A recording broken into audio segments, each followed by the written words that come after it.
అందరికీ నమస్కారం. ఈరోజు కోవైట్లో ఉన్న ఎడారిలోకి అయితే వచ్చాము. చూసేంత దూరము కనుమేరకు ఎడారే ఉంది. ఇక్కడ టెంట్ వేసి దాని కింద కొన్ని గొర్రెలు అయితే ఉన్నాయి. దూరంగా గుర్రం కూడా ఉన్నది. అరే ఇది గుర్రం కాదు, గాడిదే. ఏం మాట్లాడుతున్నావురా? నరాలు కట్ అయిపోయింది. దూరం నుంచి తెల్లగా కనపడేసరికి దీన్ని చూసి గుర్రం అనుకున్నాను, కానీ ఇది గాడిదే. కొంచెం దూరంలో అయితే టెంట్ వేసి వాటి కింద గొర్రెలు అయితే ఉన్నాయి. గొర్రెలు మామూలుగా కొన్ని కలర్లో ఉంటాయి, అవి మనకు అందరికీ తెలుసు. మరి ఇవేంటో మరీ నల్లగా ఉన్నాయి. మరి ఎడారిలోని ఎండలకు వేడికి తట్టుకోలేక మరి గొర్రెలు నల్లగా అయిపోయాయో ఏమో తెలియదు, మరీ నల్లగా ఉన్నాయి.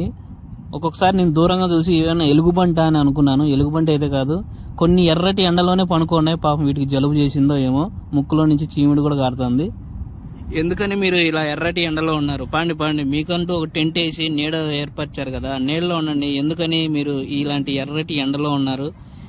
అయితే ఇక్కడ ఉన్న గొర్రెలు మేపే వాళ్ళైతే అలవాటు ఉంటుంది. గొర్రెలను వాళ్ళు చూస్తూ ఉంటారు, గొర్రెలు అనేటివి వాళ్ళని చూస్తూ ఉంటాయి. కొత్త వాళ్ళు అనే వాళ్ళు వెళ్తే ఇలా భయపడతాయి ఏమో. నేను దగ్గరికి వెళ్ళే కొద్దీ అవి కొంచెం లేచి దూరంగా పోతున్నాయి. నేను మరీ అంత ఎదవలా కనపడుతున్నారా? ఓ మాదిరిగా కూడా కనపడలేదా? మరి నాకు ఇందులో ఒక ఆలోచన కూడా అయితే వచ్చింది.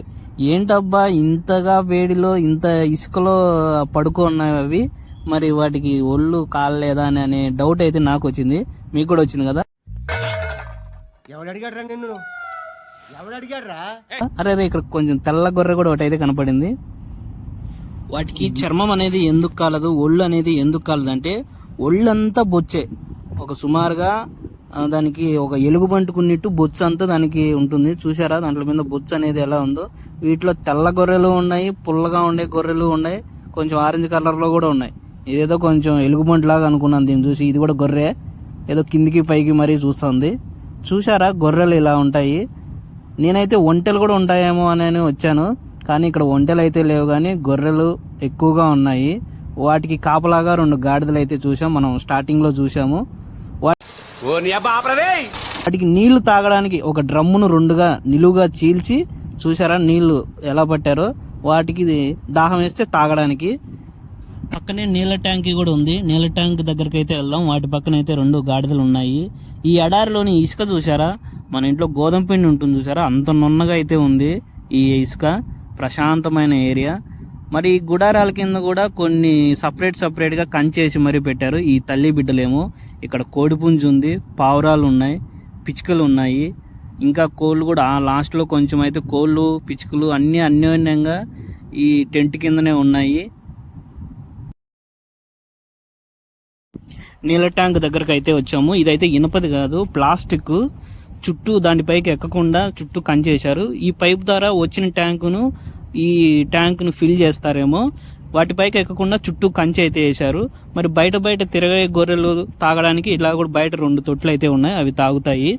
చుట్టూ ఎడారే. ఈ గాడిదైతే నేను వీడియో తీస్తా అంటే బాగా ఫోజులు ఇస్తుంది. మంచి గాడిదే, నా వెంటే వచ్చేస్తుందో ఏమో. పొద్దున్నే బేవర్స్ గాళ్ళు ఎక్కువైపోయారు. ఇక దూరం నుంచి వీడియో చూస్తే గాడిదలు, గొర్రెలు, ఆ షెడ్ కింద ఉండే గొర్రెలు, చుట్టూ ఎడారి. మా వాళ్ళు ఉన్న రూమ్ దగ్గర ట్యాంక్ కూడా ఉంది. మేము వచ్చిన కారు అక్కడే ఉంది. చాలా ప్రశాంతమైన అయితే ఏరియా. ఇతనైతే నా చిన్ననాటి ఫ్రెండ్, పేరు గోపాలు. ఇది కిచెన్ అన్నమాట, వీళ్ళు వంట వండుకునేది. ఇతను మా మేనమామ, కొత్తగా వచ్చాడు. అతను వచ్చాడనే మేము వచ్చాము మా మామను కలవడానికే. మనమైతే ఏమైనా ఇంటర్వ్యూ చేయడానికి అయితే రాలేదు. ఇంటర్వ్యూ చేసి అంత పెద్ద ఛానల్ కూడా మంది కాదు. ఎవరైనా తెలిసి వస్తారు, సొంత ఇంటి కళ కోసం, వాళ్ళ పిల్లల చదువుల కోసం అనేది వస్తూ ఉంటారు. ఇది వాళ్ళ బెడ్రూము, కూలరు, 2 మంచాలు కూడా ఉన్నాయి. వీళ్ళకి ఛార్జింగు, కూలరు ఇవన్నీ సోలార్తో రన్ అవుతూ ఉంటాయి. మరి భోజనం అయితే రెడీ అయిపోయింది.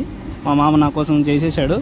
ఒక ప్లేట్లో చికెన్ కర్రీ ఉంది, మరో ప్లేట్లో ఏమో చేపల కర్రీ ఉంది. వాళ్ళకు కావాల్సిన వంట అంతా కోవేటి తెచ్చిస్తాడు. వీళ్ళు వండుకొని వాళ్ళ పనులు చేసుకొని తింటూ ఉంటారు. మధ్యలో ప్లేస్ అయితే నాకు వదిలేరు, నేను వెళ్ళి తినడమే. ఈ వీడియో మీ అందరికి నచ్చింది అనుకున్నాను. లైక్ చేసి సబ్స్క్రైబ్ చేసుకుంటారని ఆశిస్తున్నాను. జై హింద్.